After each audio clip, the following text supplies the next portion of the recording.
The world is getting crazier. People are acting more and more insane. The end of the world is tomorrow. Tomorrow. There's only one thing to do when the world is falling apart. Listen to Basil and Gonz as they discuss this week's news and events through the lens of Bible prophecy. You are listening to Canary Cry News Talk.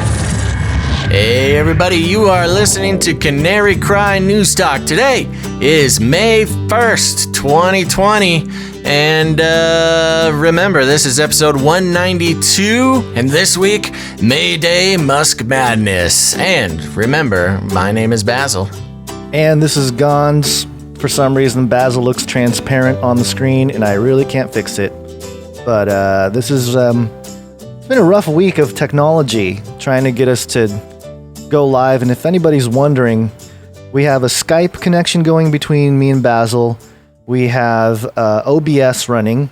We have Restream, which collects the stream. Facebook Canary Cry Radio, Facebook Canary Cry Community, Periscope, which nobody really watches on Periscope anyway.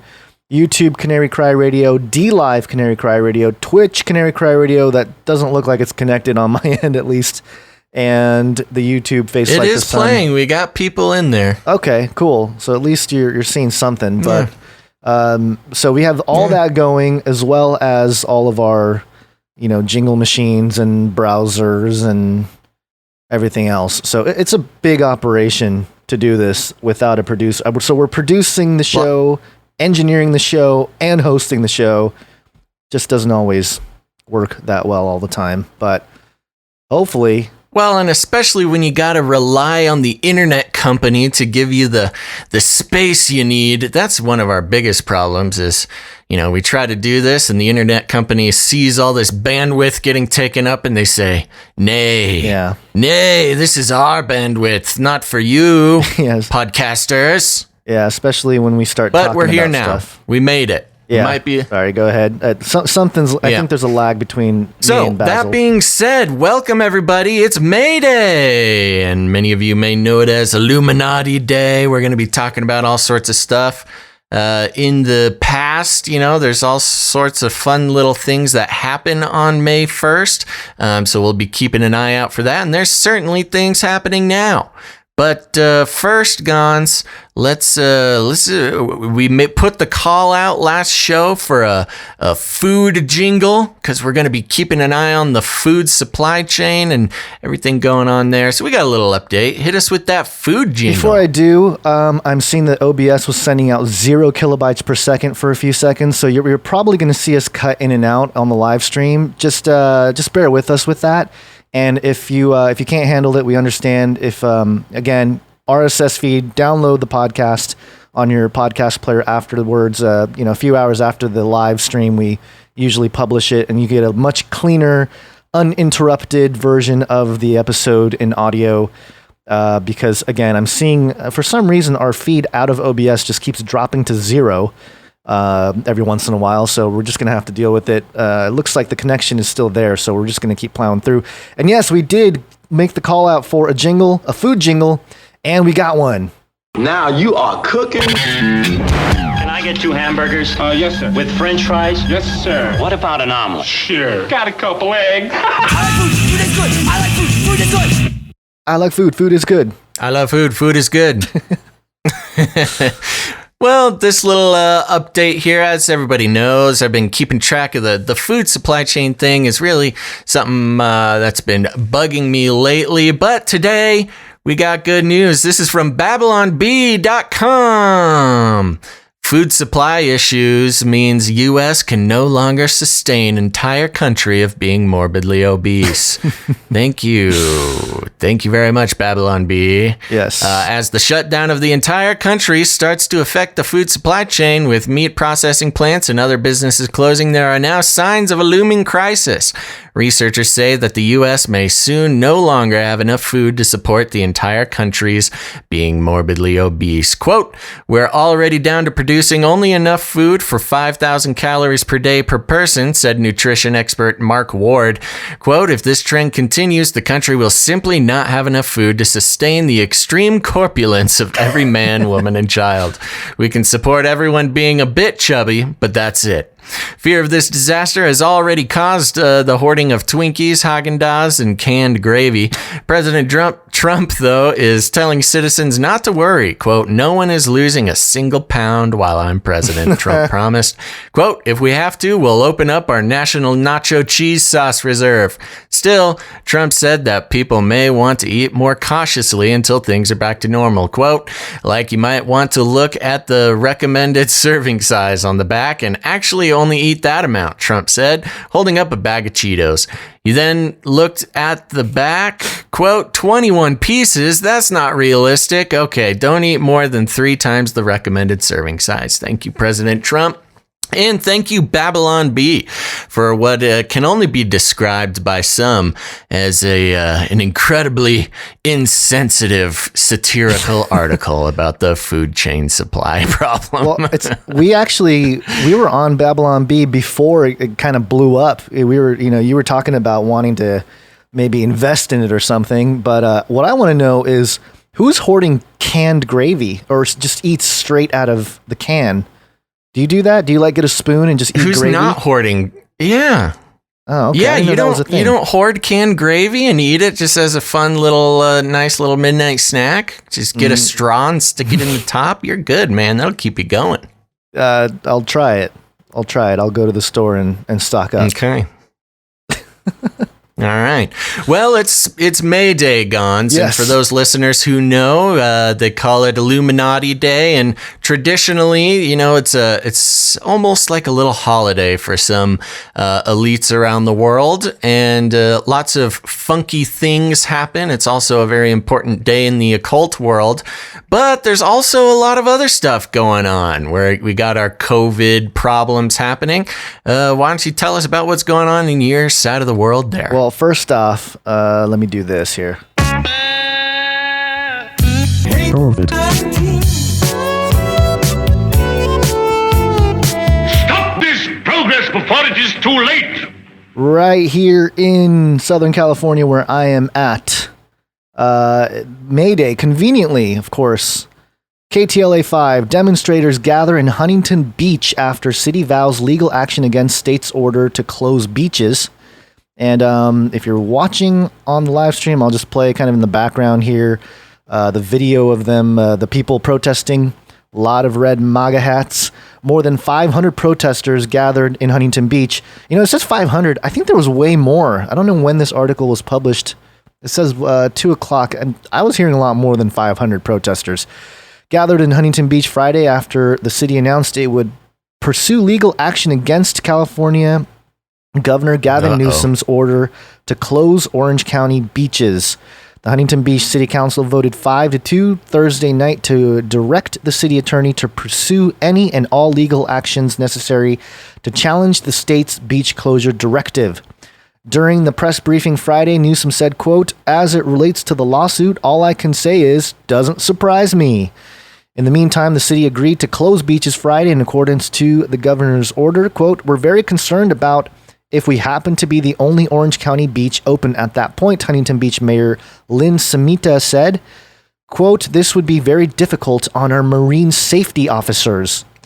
Activities including sunbathing, walking, running, and water sports are also prohibited.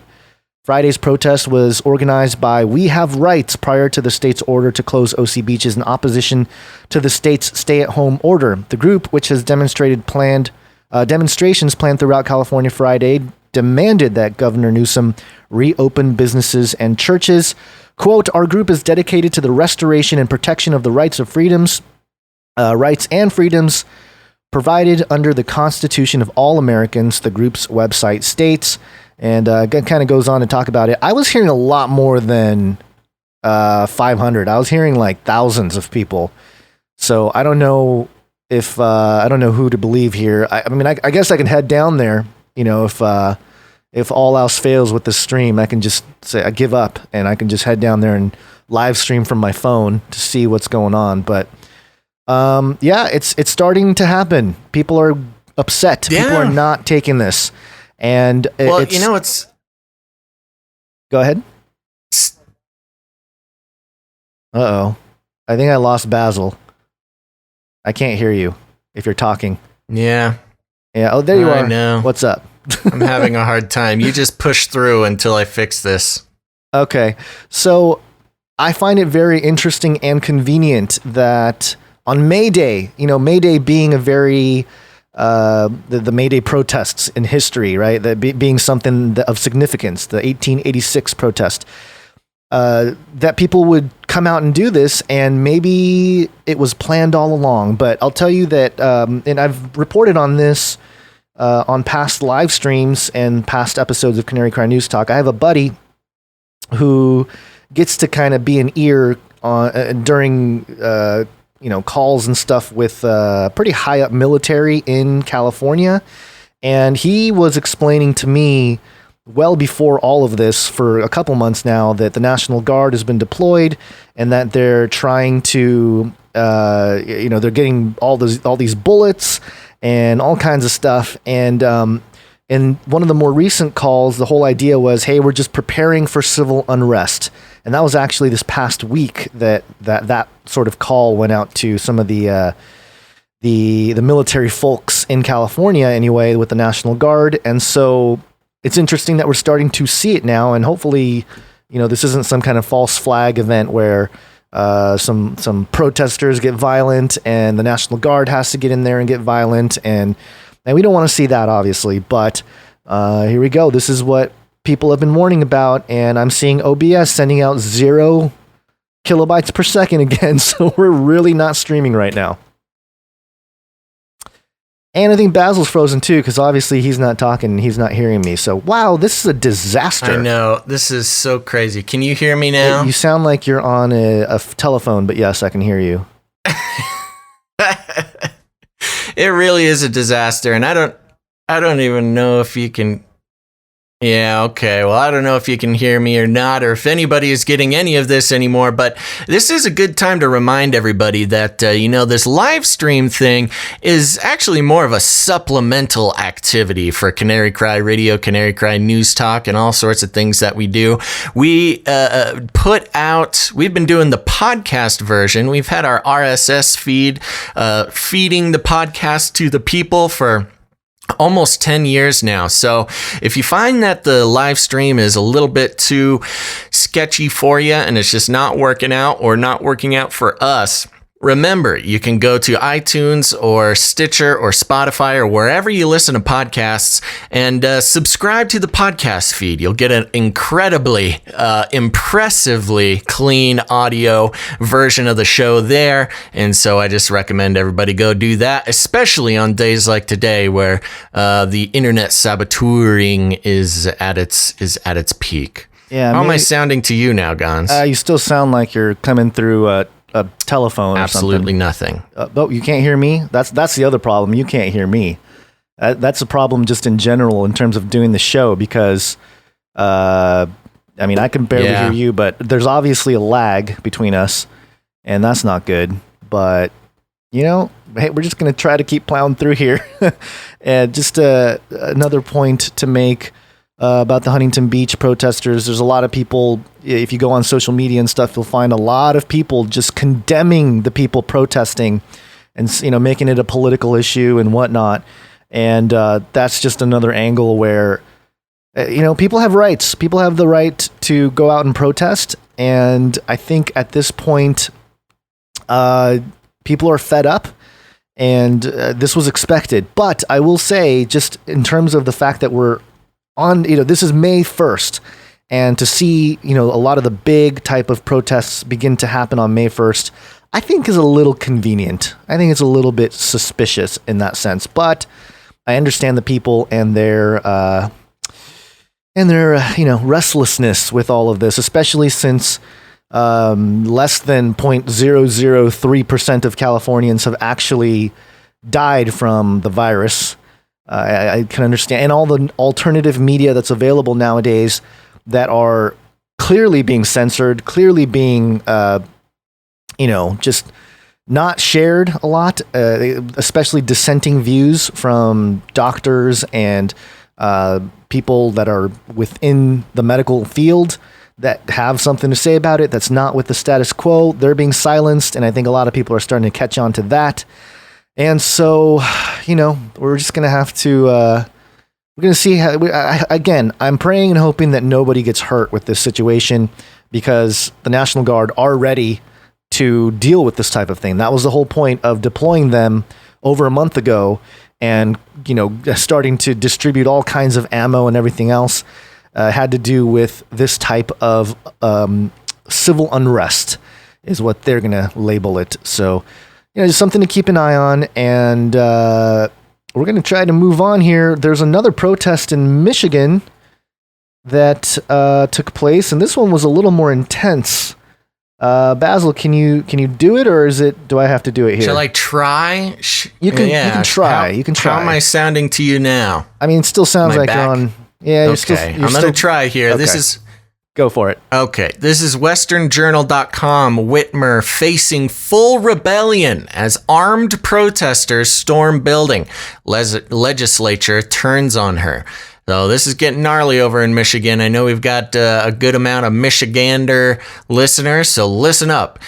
The article reads, it looks like Michigan Governor Gretchen Whitmer is staring down a rebellion from both her legislature and furious state residents. The revolt comes as part of a larger anger focused on how Whitmer has used her coronavirus emergency declaration to enact strict stay-at-home orders. Protests against the order seem to come to a head Thursday, that was yesterday, as armed activists storm Michigan House of Representatives at the state capitol. Armed activists, holy smokes. While citizens were voicing their disapproval in the halls, Michigan's GOP-led House turned on Whitmer at the same time. According to WXYZ-TV, lawmakers not only refused to extend the governor's emergency declaration, but even voted to challenge Whitmer's authority in a court of law. The governor was hoping to extend the declaration an additional 28 days. Protesters have fought Whitmer's orders with large gatherings, but this is the first time such an aggressive demand has been made to reopen the state's communities and economy. Video of the protest shows armed demonstrators chanting for access to the House floor. This is a tweet from Rob Gill. Multiple armed gunmen stormed, listen to that, armed gunmen, stormed Michigan State House. State police are protecting Gov. Whitmer and blocking the gunmen from gaining access to the House floor. Interesting how you see two different ways that these people are being portrayed. In one hand, they're called armed activists. Yeah. And then on this tweet from Rob Gill, they're armed gunmen, which, I don't know how to exactly parse those two terms out, but certainly it shows the proclivities of both of these different outlets here. The article continues. State Senator Dana Polehanki, took a photo of some of the armed protesters, claiming the men were yelling at her and her colleagues. Oh my gosh. Polehanki added that some lawmakers who owned bulletproof vests chose to wear them Thursday. Yeah, good. Another tweet from Senator Dana Polehanki here. Directly above me, men with rifles yelling at us. Some of my colleagues who own bulletproof vests are wearing them. I've never appreciated our Sergeant-at-Arms more than today. President Donald Trump has previously voiced support for Michigan residents, calling for the liberation of several states in a series of tweets. For Whitmer, the signs of this revolt should have been crystal clear. The Michigan legislature announced an oversight committee late last week, a group specifically created to provide accountability for the governor's coronavirus response. As for the angry residents storming the Michigan House, these armed demonstrators are proof that if you push American citizens too far, bad things are bound to happen. Thanks to these everyday Michiganders, their Republican-led House, it looks like the state's reopening could happen soon. So there you go. This is intense, Gonz. Like you were saying, this is the armed civilians basically storming a government building and saying, hey, we disagree with what you're doing there, government. And, on one hand, of course, I don't want to see anybody get hurt, don't want to see anybody get in trouble. But when it comes to the Second Amendment, I mean, this is pretty much what it was made for. It's there to remind the government that they work for the people. Right. So this is very intense. Now, that being said, it is a little bit spooky because when we talk about things like martial law and gun control and things like that, this is the type of thing that will be used as an example of things we just can't let happen. We can't let this happen in America. We're better than this. You're going to hear this quite a bit over the next week or so. And the fact of the matter is that this is the type of thing that makes America better than a lot of less, a lot of other places where the individual citizens have less of an effect on the way that they are governed than we do here. Now, like I said, this is going to be flipped and used in some pretty horrible ways. So we'll see how that develops. But, this is probably one of the most American things I've ever seen. Yeah, I'd agree. And I think, if I'm not mistaken, some of the, they're trying to pin this as look at these crazy Trump supporters. But the Liberate Michigan tweet that's quoted here, I think it was more of a political tweet that he was making, and not so much a end the lockdown type of tweet. But they're going to twist things whatever way they want to fit their little narrative. I lost you. So there you go. Civil unrest finally starting to happen here, and conveniently being pushed out there on May 1st, May Day. Oh no, are you back? Nope. Yeah, I'm back. We got the Skype disconnected jingle. Yeah, the Skype disconnected jingle. Oh man, this is brutal, man. This is pretty disastrous today. I know, this is really brutal. We might have to jump straight to some of the good stuff, the Mayday stuff. But here is where we had planned to take a little break to thank everybody for watching the show and to remind everybody, now this is a special day. We're all having trouble with the internet today. This is the day. This is the thing that is going to make me call my internet provider and try to upgrade to maybe a T1 connection or something like that. But we will see what happens. Uh-oh, it looks like the Twitch dropped. Yeah, everything. It sounds like everything dropped for a moment there. Everything. It's you just came back in really clear on my end, but we're not giving a feed. Ooh. The feed to the restream is not working right now. Yeah, I'm looking at the chat here. People are having a lot of trouble. Yeah. We're back on Twitch. I see that. All right. Okay. Well, we're just going to keep going here, I suppose. Now, I want to thank everybody who follows the Twitch channel. That's a great way to support us. I'm going to give a few shout outs here to some of the new Twitch followers. I'm just going to read right down the list they give me here. So I want to give a big thank you to Runk Smash. Oh, sorry. Bourbon Lovin'. That's okay. There you go. Bourbon Lovin' Nub. I like Leader that one. IND. Lead Errand. Reaffem. Thank you, Reaffem. We got Laura J. Garrity, 81. All right. Biological Android. What's up, Biological Android? We got Samonite Auto. Googly Eyes for Prez. Ooh, I like that. Wow. Googly Eyes for Prez. Yeah, thanks for joining the stream there. Jonathan Tudrick. Too dry K. Yep. Don't be deceived by them. Thanks for joining. Don't be deceived by them. Yeah, we got all sorts of good people here. I'll just call out a couple more. Real Monty 33. Uh-oh. Happy May Day, Real Monty 33. Dilly Hoop Sprout. And two more here. We got Shelltoy and Arctic Reeker. Thank you guys for joining and following the Twitch channel. Twitch is a great solution for people like Gonz and I. We are your essential employees, so we're trying to make partner over on Twitch. They've got a lot of great, more fun tools and things for followers and producers over there on Twitch. So we are trying to hit an average of 75 concurrent viewers to the Twitch right now. Last I checked, we were at about 60.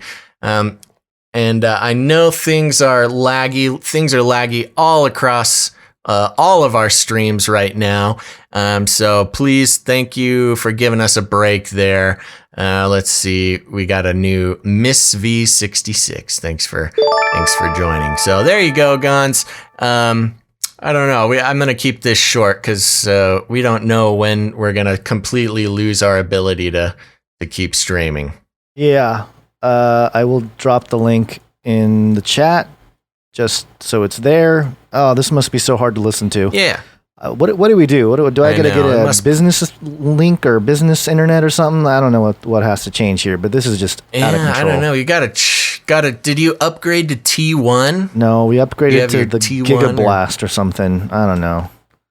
Tried to upgrade. We might need to use some of this Patreon. Here's the thing. Here's the commitment I'm making right now. Every dollar that gets either donated or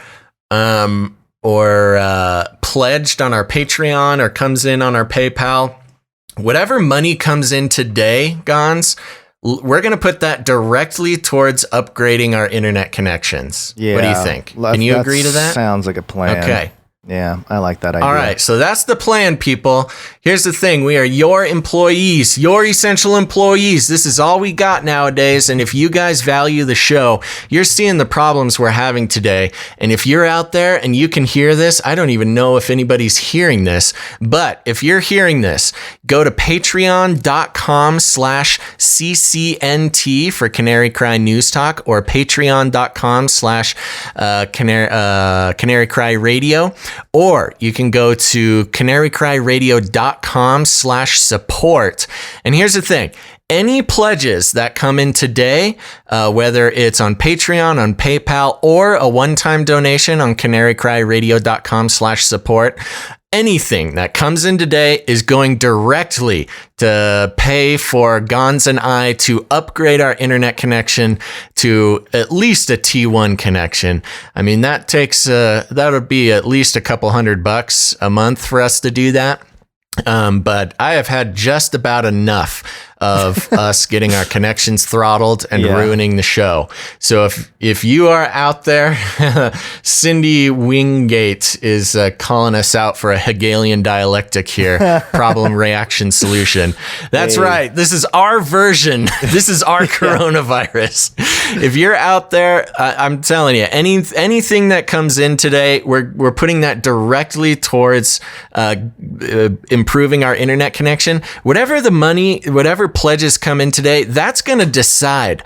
Let's upgrade to what the highest possible connection that comes in that we can afford with the money that comes in today, Gonz. What do you say? Sounds good. Who knows? I mean, if we get a bunch of money in, let's go straight to T4, baby. Direct connection. Is there a T5G? Yeah.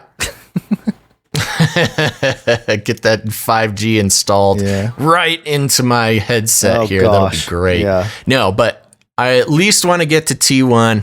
I'm sorry. This is just crazy. I'm so frustrated with our situation today. We cannot have this happen again. Yeah, well, frustrations go all around because last night I had a little situation with my YouTube channel.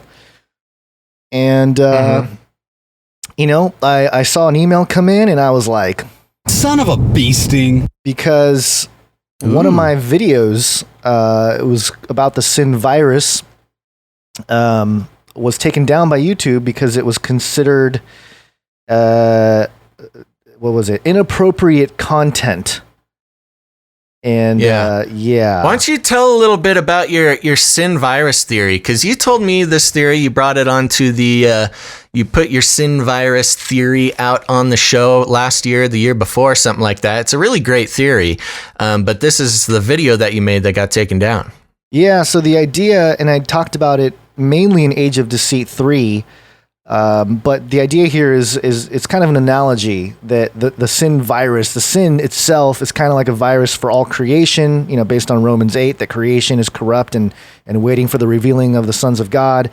And the whole notion here is that this idea of sin explains not just the decay, not just death and the second law of thermodynamics, but this whole problem that we're facing as humanity. We all know that death is wrong, just inherently. You don't have to be a believer to think that something's wrong with death, the whole idea of death. And the Bible tells us that from sin comes death. So that's the whole point. And I made a video called The Real Virus, and maybe the title was the reason why it got flagged on YouTube. But it got flagged. Mm-hmm. They took a look at it, and they deemed it inappropriate content. And so they deleted it off my channel, which is a first for me, because I've done a decent job of trying to, get around the sort of censorship that YouTube has been cracking down on for the last few years. And, a lot of it had to do with like political messaging and stuff early on. But in more recent years, it seems like just whatever information that goes against the status quo.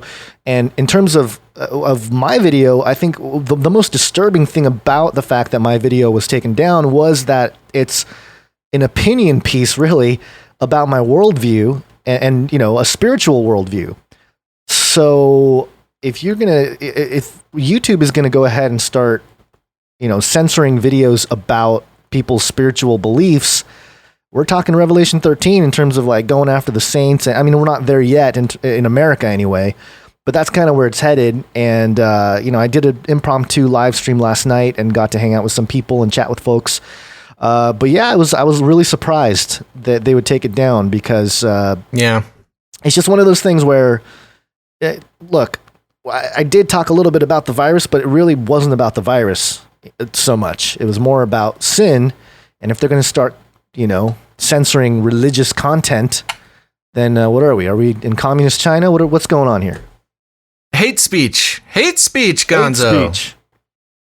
Yeah, and I have a quote from Edward Bernays. He's one of the grandfathers of propaganda, and we're living in this age now where people are more educated and people have access to a lot more information.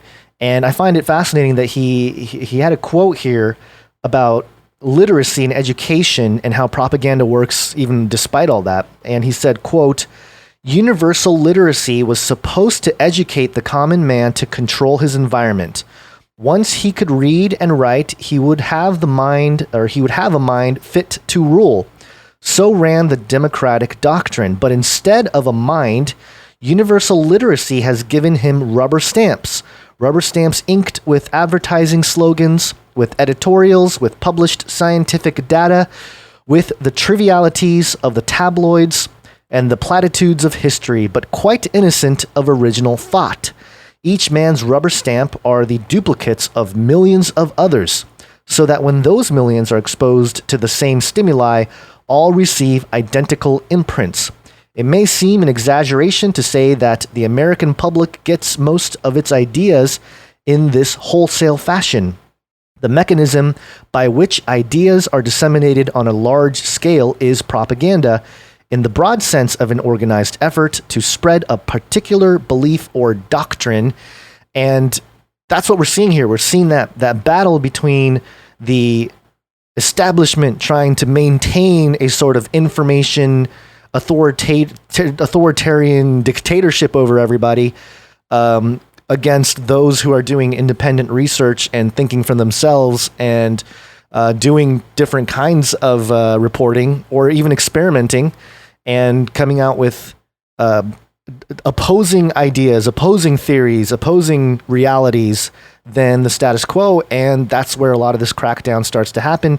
And the more the people realize what's going on, the more the tools to get away from this centralized type of system become readily available, the more the legacy, totalitarian, whatever, communist platforms like YouTube are going to start cracking down. So now that I said that, demonetized. Because I called YouTube communist ministry, in this video. The ministry of truthiness, Gonz. I think Yes. YouTube is at the head of the pack for the ministry of truthiness. And that's part of why we switched over to Twitch. Now, look, Twitch isn't perfect. Twitch is part of the big corporate establishment, but you know, that's why we also are investing our time and resources into the decentralized internet. And those of you who don't know what the decentralized internet is or what it can do for you or what it's inevitably going to do for us, you can go to canarycryradio.com/crypto. That'll show you. Gonz has a great long write up there. You can learn about the decentralized internet, what that means, what the benefits are, things like that. So yeah, by no means are we saying Twitch is a totally free space, but the biggest thing is that Twitch they're not. You know, it's a better place for Gonz and I to support ourselves when we do this sort of thing. As you see, YouTube can take down any video whenever they want. Twitch is more geared towards live streaming. They don't save the videos for very long, but they have a lot of great tools for Gonz and I to support ourselves, and that's what we're trying to do. Of course, we have a lot of great support through donations, things like that. But joining and watching on Twitch is a great way to do that, and I want to give a shout out to Sable-Marked Ferret, who said, "I really don't like Twitch, but I signed up just for you two." So thank you, Sable-Marked Ferret. And then also Dave K. Dave K. PGHPA. Dave Kapika is on Twitch to support the cause. So thank you guys so much. All right. And anything else about what you want to about your video that got taken down, or you want to? Yeah, I mean, I just dropped the Unstoppable Domains link there, and that's where, again, we've mentioned it. I've mentioned it multiple times now, but it's a place where you can purchase domains, .crypto extensions, and own them for life. You don't have to pay VeriSign every single year to keep your .com domains, because VeriSign owns all the .com domains. They own the .com extension. So if you have a domain, if you have a website and it ends in .com or .net or .edu or .gov, you're just borrowing from VeriSign. So we're here to try to get around that and try to fix that by decentralizing the internet. So you can go there and you can purchase your domains and get with the decentralization movement, at least for now. These are just tools. As I said in last night's stream, these are just tools here. These aren't, foolproof solutions. But again, as people get educated about these things, I think the YouTubes and stuff are going to get even more crackdowny, communist, totalitarian, overlord, power trip, all that stuff. Whatever other ways you can describe it. All right, should we chat about some Mayday stuff? Let's do it. Hold on, give me 1 second here. I'm going to first off do this, and Mayday. Here we go. Oh, it's a new world order. It's here.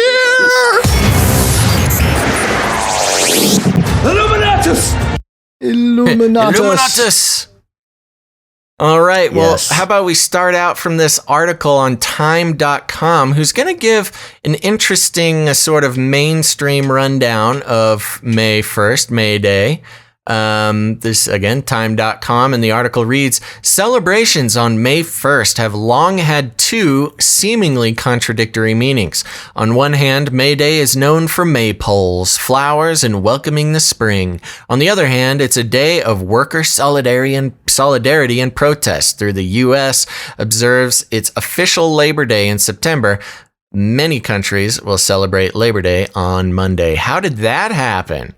Like so many historical twists, by complete accident. As Time explained in 1929, to old-fashioned people, May Day means flowers, grass, picnics, children, clean frocks. To up and doing socialists and communists, it means speech-making, parading, bombs, brickbats, conscientious violence. This connotation dates back to May Day 1886, when some 200,000 100,000 U.S. workmen engineered a nationwide strike for an 8-hour day. The May 1st, 1886 labor action wasn't just any strike. It was part of what became known as the Haymarket Affair. On May 1st of that year, Chicago, along with other cities, was the site of a major union demonstration in support of the 8-hour workday. The Chicago protests were meant to be part of several days of action. On May 3rd, a strike at the McCormick Reaper plant in the city turned violent. The next day, a peaceful meeting at Haymarket Square became even more so. Here's how Time summed it up in 1938. A few minutes after 10 o'clock on the night of May 4th, 1886, a storm began to blow up in Chicago. As the first drops of rain fell, a crowd in Haymarket Square in the Packing House district began to break up. At 8 o'clock, there had been 3,000 persons on hand listening to anarchists denounce the brutality of the police and demand the 8-hour day. But by 10, there were only a few hundred. The mayor, who had waited around in expectation of trouble, went home and went to bed. The last speaker was finishing his talk when a delegation of 180 policemen marched from the station a block away to break up what remained of the meeting. They stopped a short distance from the speaker's wagon as a captain ordered the meeting to disperse, and the speaker cried out that it was a peaceable gathering. A bomb exploded in the police ranks, and it wounded 67 policemen, of whom 7 died. The police opened fire, killing several men and wounding 200, and the Haymarket tragedy became a part of U.S. history. In 1889, the International Socialist Conference declared that in commemoration of the Haymarket Affair, May 1st would be an international holiday of labor, for labor, now known in many places as International Workers' Day. In the U.S., that holiday came in for particular contempt during the anti-communist fervor of the early Cold War in July of 1958. President Eisenhower signed a resolution named May 1st Loyalty Day, in an attempt to avoid any hint of solidarity with the workers of the world on May Day. The resolution declared that it would be a special day for the reaffirmation of loyalty to the United States of America and for the recognition of the heritage of American freedom. So there you go. Gonz, has a little bit of a bloody history, but it's all about the workers, giving the common man their power back. Yeah, of course. Which reading this, and again, this was an article that was published back in 2015 and then updated on May 1st of 2017. All very strange, but how today of all days, the big protest started to happen. And of course, right now, as we sit here, we're only seeing it from Huntington Beach and Michigan. And I saw some people in the chat saying that all of it is, staged so that they have someone to blame for the second wave of the virus when it catches everybody. And that may be so, but in terms of just this day, out of all the days being that day, I find it very fascinating. Given our history. Yeah. Because they're kind of protesting the same thing in a way, more or less. They're protesting the same idea of like a socialist or a communist type of situation that has crept up in recent days or recent weeks because of the virus. So yeah, just a fascinating parallel with that. But that's not the only place where we find the May 1st day, because obviously there's a little history when it comes to May 1st. Illuminatus! And that has to do with May 1st being the day that the Bavarian Illuminati was founded. And this is, I think I got this on Wikipedia, Wiki Commons. This is the cover of, the document that was written by Adam Weishaupt. He was a Jesuit, and we'll read about him in a second here. But you see the logo here with, this looks like whoever drew this is supposed to be an owl. Kind of looks like a creepy baby bear, doesn't it? I thought it kind of looked like a cat. Well, that's because you're a cat lover. Remember early, one of the first things we learned about in the Technocalypse documentary was that when cats look at other people, they think they're looking at giant human-like cats. No, they think they're looking at other cats. Yeah, cats see people as just big cats. Yeah, so maybe you just have a thing where anytime you see anything small and fuzzy, you think it's a cat. Yeah. Am I the only one? We're going to read pretty normal. We won't read the whole thing, but just to get a little history here, this is the Britannica.com. This is an official quote unquote not publication, I guess a website here. The Illuminati. Encyclopedia Britannica. Yeah. Illuminati, designation and use from the 15th century, assumed or applied to various groups or persons who claim to be unusually enlightened. The word is the plural of the Latin illuminatus, revealed or enlightened. There's a little mugshot there of Adam Weishaupt. And it says here, early Illuminati, according to adherents, the source of the light was viewed as being directly communicated from a higher source or due to a clarified and exalted condition of the human intelligence.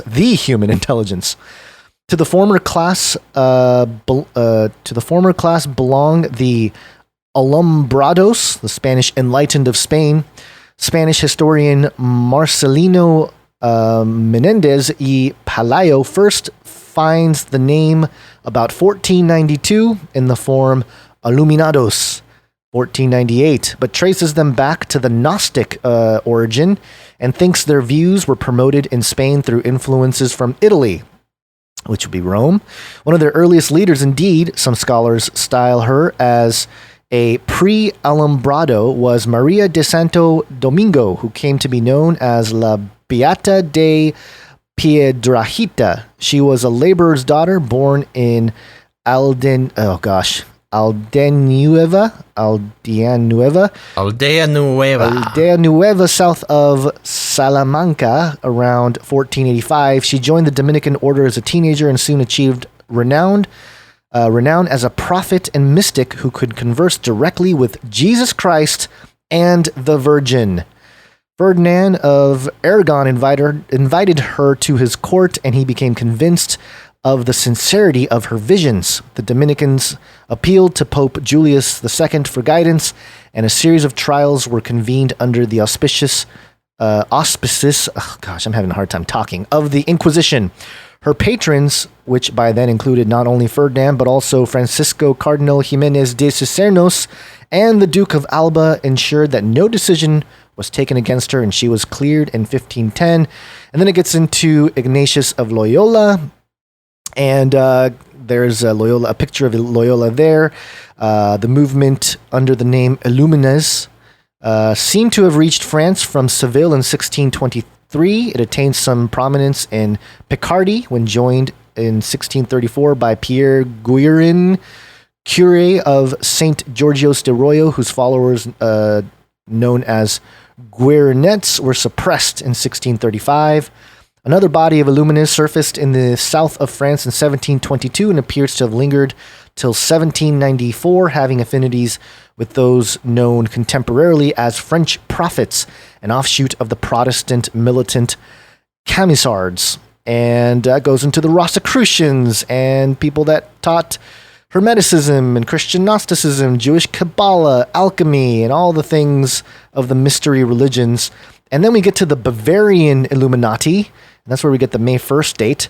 Perhaps the group most closely associated with the name Illuminati was a short-lived movement of Republican free thought founded on May Day 1776 by Adam Weishaupt, professor of canon law and Ingolstadt,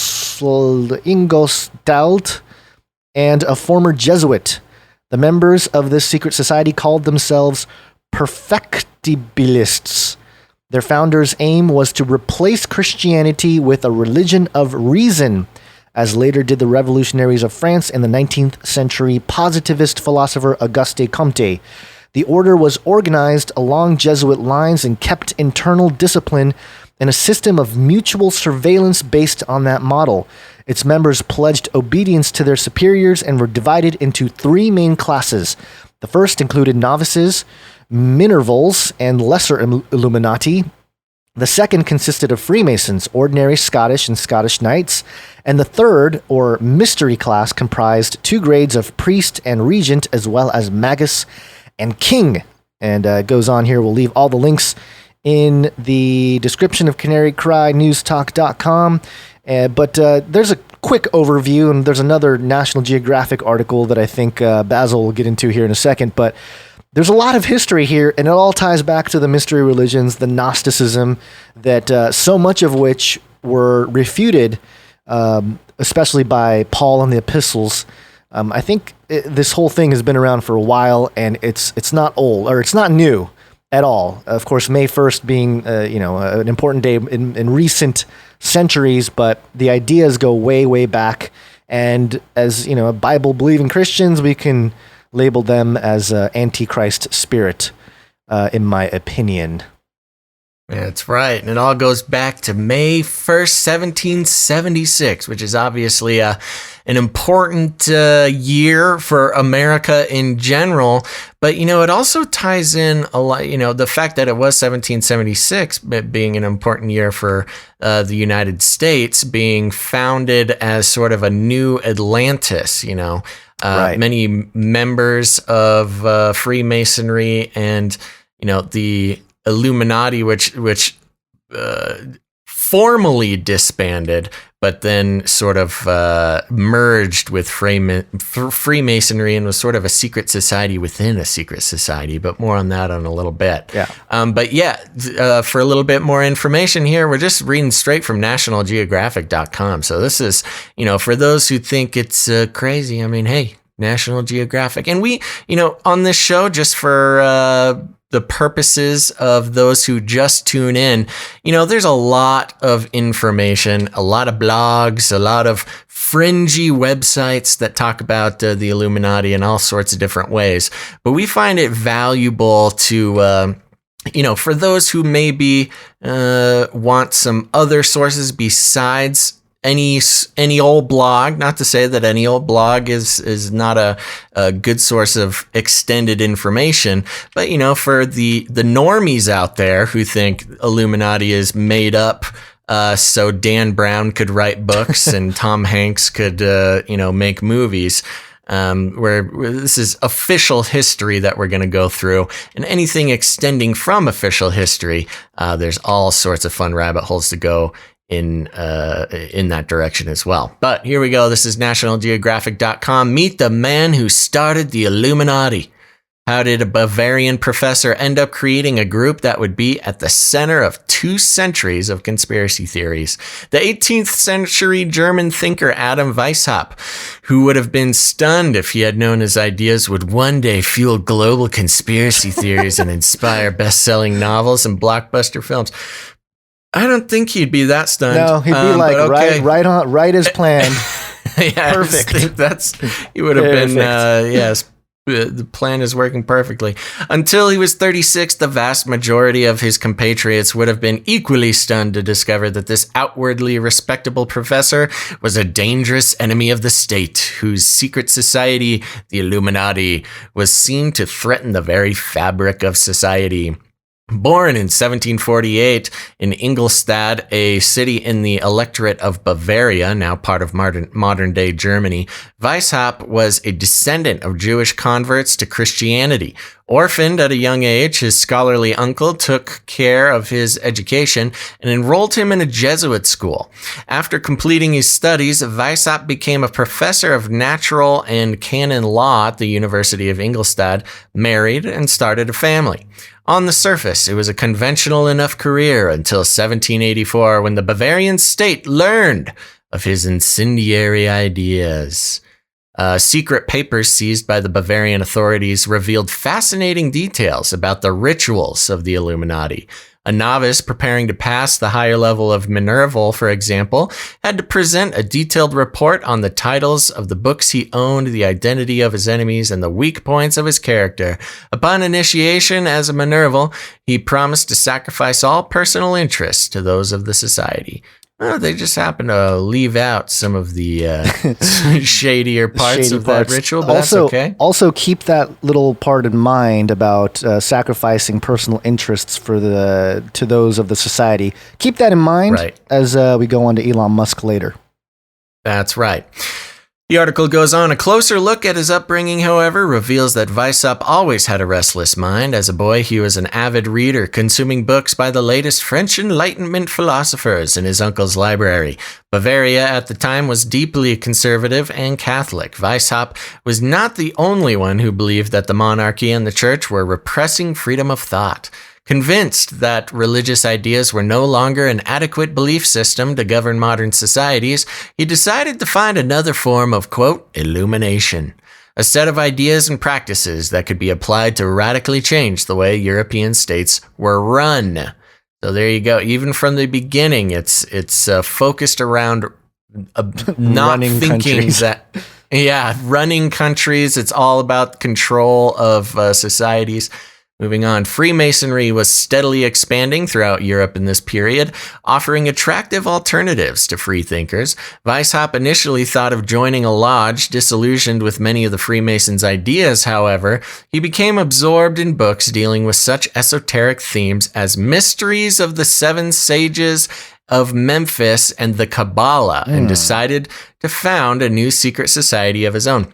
Interesting how he thought religious ideas were not good enough, and so he just went and found some other religious ideas from the mystery religions.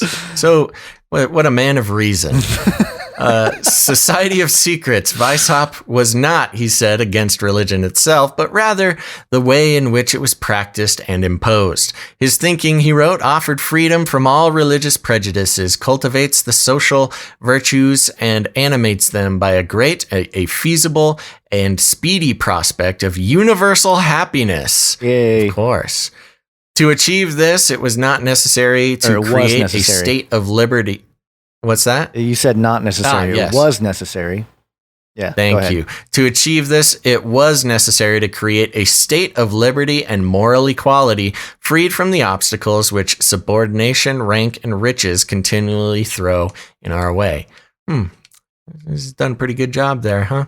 On the night of May 1st, 1776, the first Illuminati met to found the order in a forest near Ingolstadt. Met in the forest, huh? Sketchy. Sketchy for sure. Bathed in torchlight, there were 5 men. They were established they established the rules that they were to govern the order. All future candidates for admission required the members' consent, a strong reputation with well-established familial and social connections, and wealth. You had to have the wealth. Don't even try to get into the club if you're a scrub, as Beyonce would put it. In the beginning, the order's membership had 3 levels: novices, Minervals, and illuminated Minervals. Minerval referred to the Roman goddess of wisdom, Minerva, reflecting the order's aim to spread true knowledge or illumination about how society and the state might be reshaped. So there you go, taking the name of the goddess of knowledge as your illuminated Minervals, the highest class of the Illuminati at the time.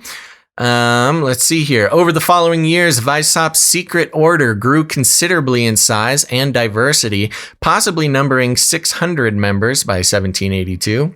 They included important people in Bavarian public life, such as Baron Adolf von Neig. Although at first the Illuminati were limited to Weishaupt students, the membership expanded to included noblemen, politicians, doctors, lawyers, and jurists, as well as intellectuals and some leading writers, including Johann Wolfgang von Goethe. I think it's Goethe. By the end of 1784, the Illuminati had 2,000 to 3,000 members. Baron von Neig played a very considerable role in the society's organizations and expansions. As a former Freemason, he was in favor of adopting rites similar to theirs. Members of the Illuminati were given a symbolic, quote, secret name taken from classical antiquity. Weishaupt was Spartacus, for example, and Neig was Philo. The membership levels also became a more complex hierarchy. There are a total of 13 degrees of initiation divided into 3 classes. The first culminated in the degree of Illuminatus Minor. The second, Illuminatus dirigens, and the third, that of king. Let's see here. Okay, one more little section here. Little note. After the French Revolution began in 1789, the Illuminati were accused of desiring a similar revolt against the Bavarian regime. Some even claimed that Weishaupt had met the French revolutionary leader Robespierre. In reality, Weishaupt was more of a reformer than firebrand revolutionary. Okay. An inside job. Pressures, both internal and external, however, would soon put an end to the order's expansion into the upper echelons of Bavarian power. Weishaupt and Nihi increasingly fought over the aims and procedures of the order, a conflict that, in the end, forced Nihi to leave the society.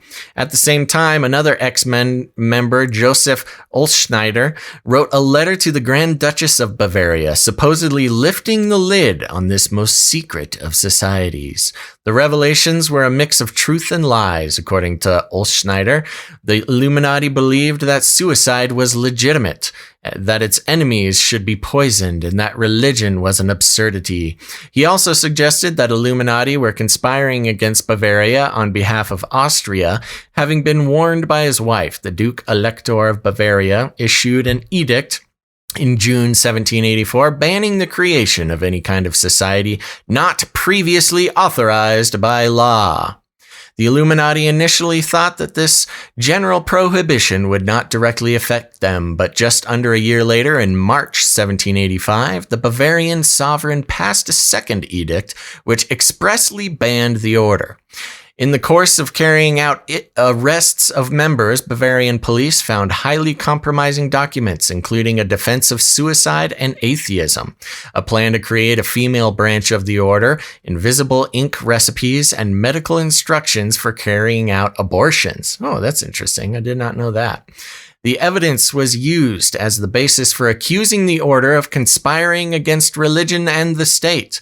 In August 1787, the Duke Elector issued a third edict in which he confirmed that the order was prohibited and imposed the death penalty for membership. Weishaupt lost his post at the University of Ingolstadt and was banished. He lived the rest of his life in Gotha in Saxony, where he taught philosophy at the University of Göttingen. The Bavarian state considered the Illuminati dismantled. Ooh, the Bavarian state considered the Illuminati dismantled. Yeah. Their legacy, however, has endured and fuels many conspiracy theories. Weishaupt was accused falsely of helping to plot the French Revolution. The Illuminati have been fingered in recent events, such as the assassination of John F. Kennedy. Weishaupt's ideas have also influenced the realms of popular fiction, such as Dan Brown's Angels and Demons and Foucault's Pendulum, by Italian novelist Umberto Eco. Although this group was disbanded, Weishaupt's lasting contribution may be the idea that secret societies linger behind the scenes, pulling the levers of power. Yeah, maybe, huh? Maybe. What And disinformation is in this, little article, National Geographic? Well, what they happen to not include is the actually quite historically, a lot of historical evidence to show that the Illuminati then went into hiding by all the members joining Freemasonry and existing within the ranks of the established and accepted order Secret of Freemasons. Societies. Yeah. Some people even consider that the infiltration of the Freemason, because it was supposed to be just a good old boys club, but until these guys came in and ruined it for everybody, or gave them extra injection of superpowers to become kings and mages. There's a reason there as well, because later on, many countries, including the parts of the United States, actually went ahead and started banning Freemasons as well. And where before Freemasonry, was kind of sort of a gentleman's club with some interesting twists and turns to it.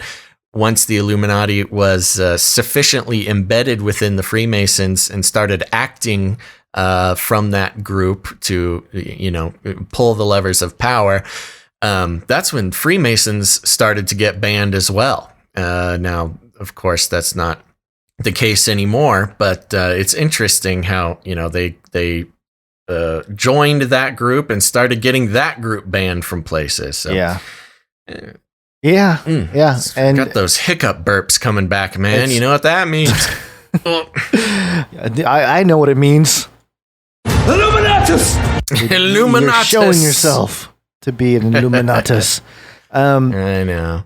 Part of the more modern sort of branch or iteration seems to come through the whole Zionist movement, and a lot of that has to do with the mystical Kabbalah and a mystical Judaism that drove the whole idea of bringing Israel back as a nation, and that ticks off a lot of people that are really, especially those who grew up kind of in the Hal Lindsey era of Bible prophecy, or at least was influenced by that, because it seems that a lot of the pre-trib rapture doctrine came from that whole arm. We won't get into it in this episode, but anyone interested, there's a lot there, a lot of history there that is uncomfortable for a lot of people, a lot of Christians, especially in the world of Bible prophecy, if they've been sold one particular end times doctrine or another, or just a no doctrine type of approach too.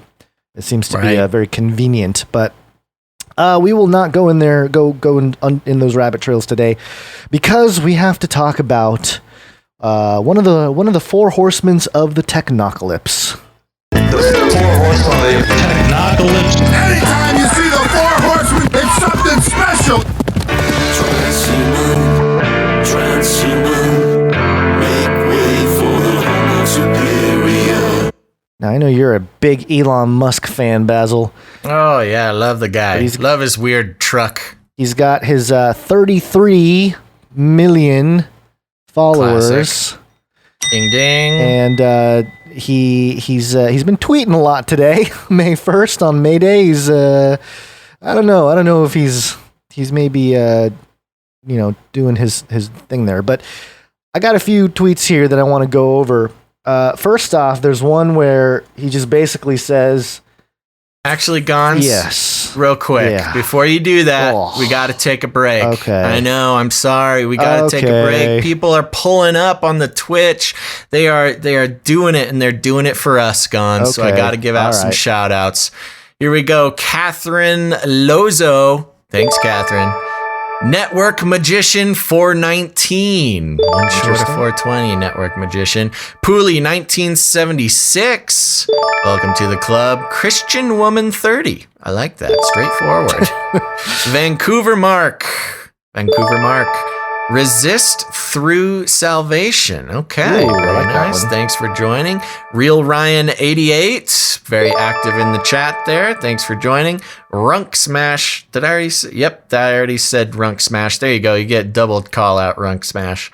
All right, thank you guys for joining the club, following the Twitch. Again, we are trying to make partner over there. We have to average 75 viewers through the over 30 days. Now, we're a little bit lower than that at this moment. So if a nice handful of you could head over to twitch.tv/Canary Cry Radio and start watching over there, help us get those numbers up. We got to hit an average of 75 over a month. So please do that. And a little shout out. What's up, AB777? Thanks for being here. Okay, right. Gonz, tell us about any other, I think that's it. We're just doing Twitch. I'm over at the Patreon right now, seeing how we're going to pay for our internet upgrade, Gonz. So far, nobody's biting. Nobody's biting on helping us connection. Upgrade our internet connection. But that's okay. Who knows? We'll check the PayPal later. We'll see if anybody wants us to improve our. It feels like we've been pretty good since it's been good the past half hour. Yeah, so. I don't know why things got better, but So Elon Musk. First off, he's got his Deus Ex. Oh, excuse me. No, I'm burping. Got the Deus Ex little avatar picture there. I don't know if that's like an Elon version of Deus Ex, but he tweeted this out today, May 1st at 8:10 a.m. I'm selling almost all physical possessions. Will own no house. What in the world, Basil? Wow. What do you think is going on there? He's going all aesthetic on us. He is. And gonna go live in a cave. it's interesting because the first thing that I thought of was the Matthew 19, the rich young man parable, or the little story, the interaction with Jesus, where he basically asks, like, what do I need to do to get into heaven? And Jesus says, for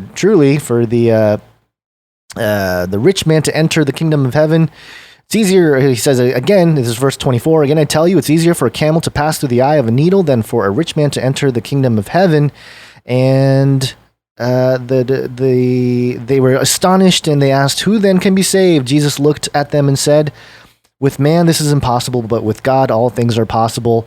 And where's the passage that talks about giving up all your... Here it is. I think I passed it. Verse 21. Sorry about that. If you want to be perfect, go sell your possessions and give to the poor, and you will have treasure in heaven. Then come follow me.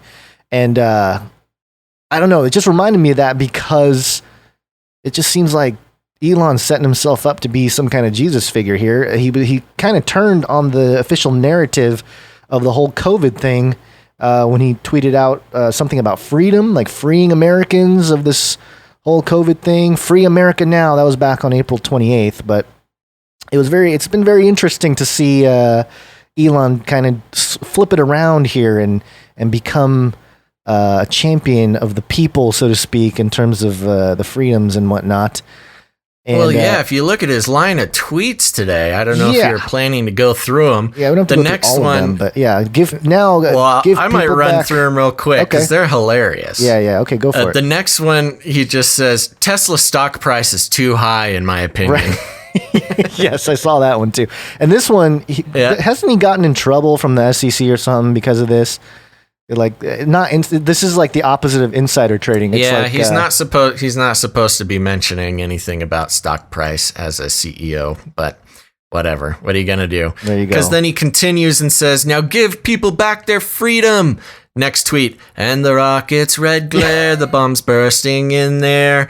Next tweet, gave proof through the night that a flag was still there. Next tweet, oh say, does that star-spangled banner yet wave? Next tweet, o'er the land of the free and the home of the brave? Question mark. Next tweet, rage against the dying of the light of consciousness. Okay, he might be uploading himself into the internet as we speak. Well, that was my response was, hey, you don't need a house because maybe your mind is already in the cloud, you know? Yeah, well, then he mentions in his next tweet, just one stipulation on sale. I own Gene Wilder's old house. It cannot be torn down or lose any its soul. Okay. Yeah. He's just serious. And then he says, this is the best part. The next tweet is, my girlfriend Grimes is mad at me. So he goes from the champion of liberty to and then his girlfriend European pop star girlfriend is mad at him. maybe he's phasing back and forth from cyborg and human. So he has his human moments, and then he has his crazy cyborg overlord moments. And he's having a real inner struggle with his between his humanity and his upload, cyber consciousness. And speaking of propaganda here, I actually found another quote by Edward Bernays, the grandfather of propaganda, and I think this is apropos here. He said, quote, modern business must have its finger continuously on the public pulse.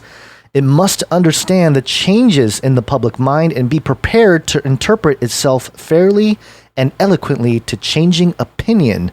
I feel like that's kind of what Elon's doing here. He sees the people disagreeing with the whole scientific dictatorship, so to speak. And maybe he's upset too, because didn't he send some stuff to hospitals and they didn't use it, or it didn't get used right, or I can't remember what happened. I think there was a funny mistake where he said he was going to send a bunch of respirators, right, and he ended up sending some other type of machine. Okay. It wasn't the correct respirator, so I think he kind of just stopped mentioning it.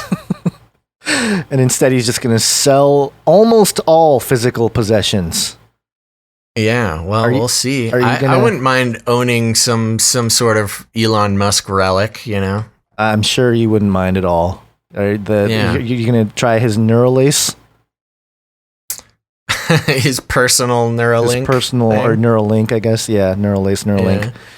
Yeah, so there you go. There's Elon. I don't know. Maybe something was triggered in him May 1st, you know, big Illuminati day. And he woke up and he was just feeling the Antichrist power.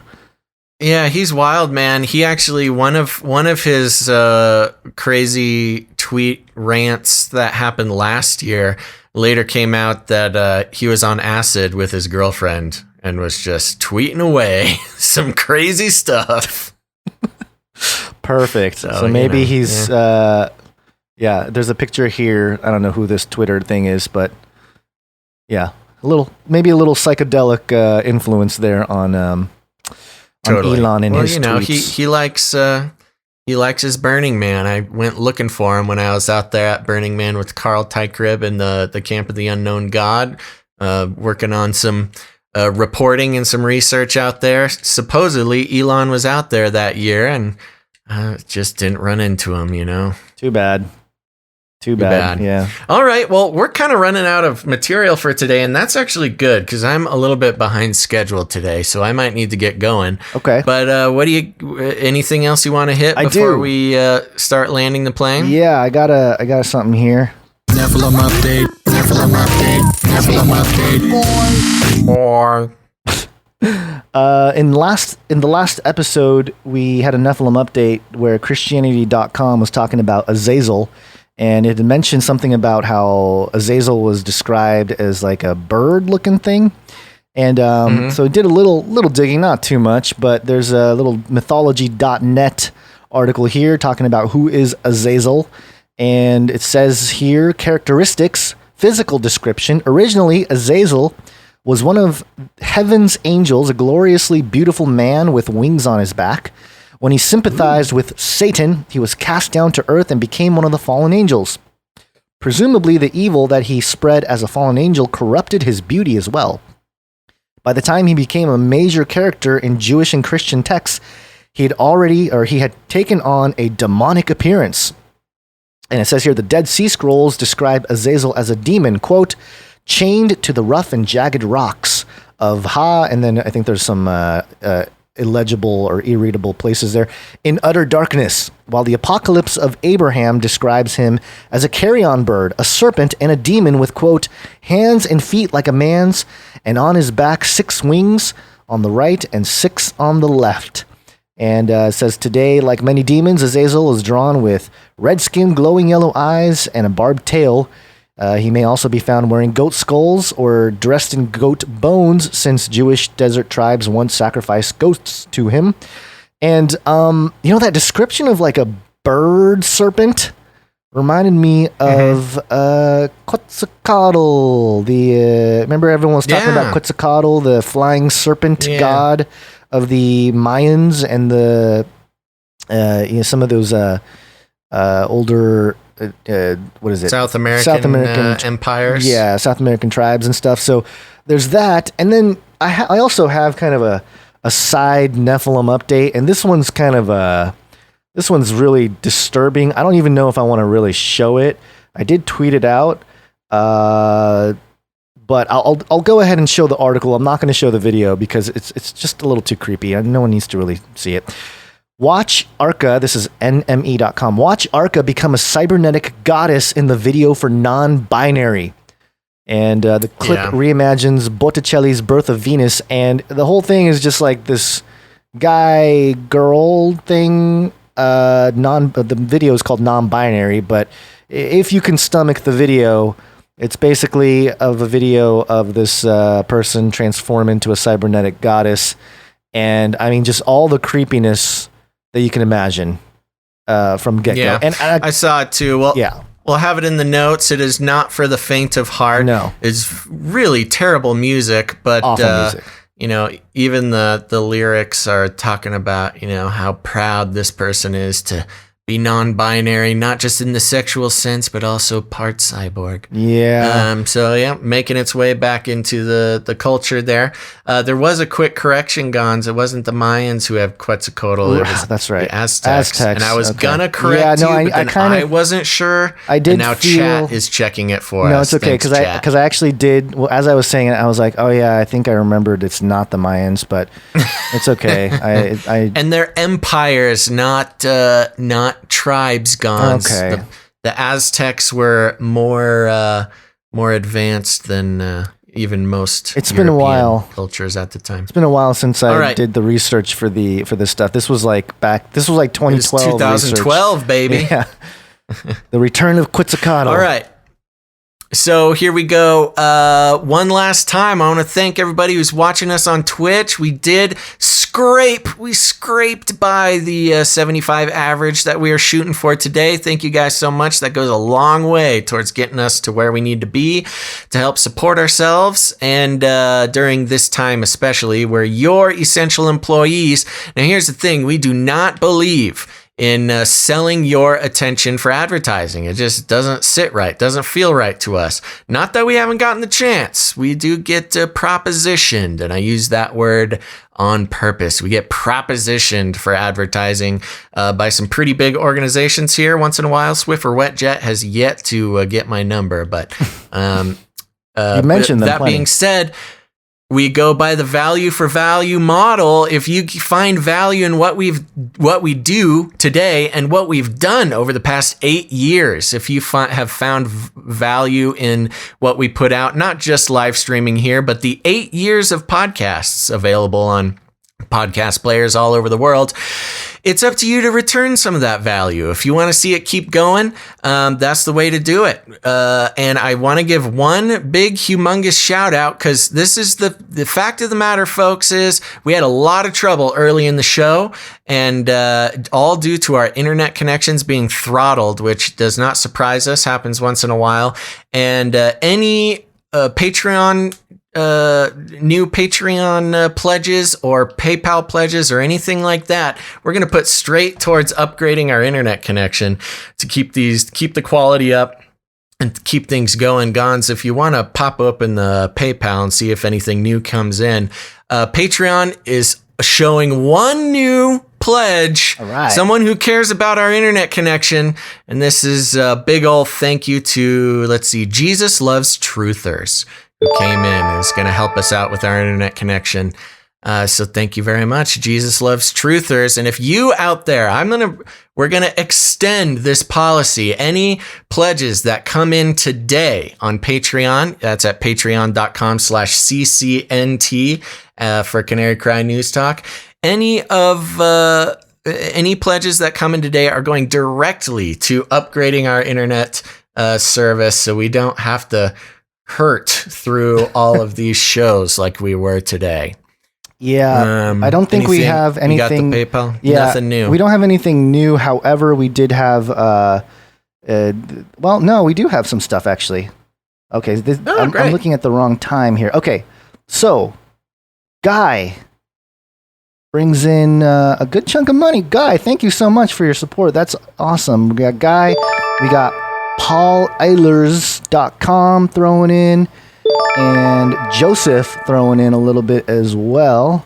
And I think those are the three that have come into PayPal. So that's going to help us out, actually. Much. Very cool. There we go. We're 4 steps closer to having our coveted business internet connection, so we can actually do these shows without pulling our own hair out. So thank you guys so much for that. And if you want to join in and help pay for an upgraded internet connection, people, you can go to patreon.com/CCNT or canarycryradio.com/support. Hit that jingle, Gonz.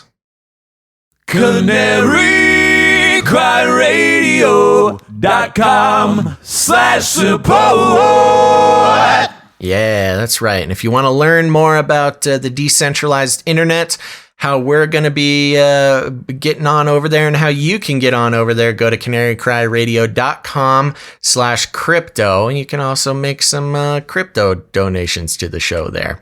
I see Zukasil from Twitch asking about XTZ wallet. That's getting really deep into the weeds of cryptocurrencies. And do you own any Tezos, Basil? I do not have any Tezos. Okay. I don't think. I might have one in just a random wallet sitting somewhere on the internet. Yeah, I got some Tezos. I got into some Tezos fairly, not early per se, but early enough to kind of see a little positive movement in the last few months or whatever. So, I can throw in my Tezos address, I guess, if that's the way they want to do it. Yeah, that's great. And thanks to the Thought of a Pilgrim coming in with $2 on Super Chat on YouTube. All right. Thank you very much. Yeah, that's another thing that I got to check because the Super Chats, for some reason, the Restream is supposed to give us Super Chat alerts, but I don't know if I have it not configured right or whatever. It's not telling us. So thank you for all the Super Chat people that have done it over the last however many times that we've live streamed and did not acknowledge you. So sorry about that. And Twitch is going to have some really fun ways of helping out the show soon as I get through this whole application process that they want us to go through. Estea. So keep an eye on the Twitch. We are almost to 1,000 followers on Twitch, Gonz. 990 followers on Twitch. Yeah. So I just want to quickly go. thank Estea for another Super Chat. She or he, I don't know if it sounds like a girl. I'm sorry if you're a boy. I don't know. Estea, thank you for your super chat. Okay, Gonz. Thank you for the super chat. And all right, sticker. Gonz. Yes, and Pine Rage. Thanks, Pine Rage. Okay, we got to end the show, Gonz. So here's the thing, folks. Y'all got friends and family out there who are still getting their news from the mainstream and from their Facebook wall. Here's what you got to do. You got to walk right up to them and grab them by the cage and shake it. The end of the world occurred pretty much as we had predicted. Come on. What happened? Oh, we're going to try that again. The end of the world occurred pretty much as we had predicted. I want to shake things up, stir up some controversy, rattle a few cages. Hey, stop that! You'll never silence me.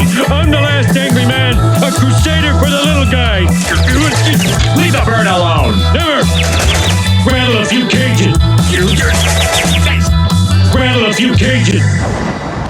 The human race will have every opportunity to improve.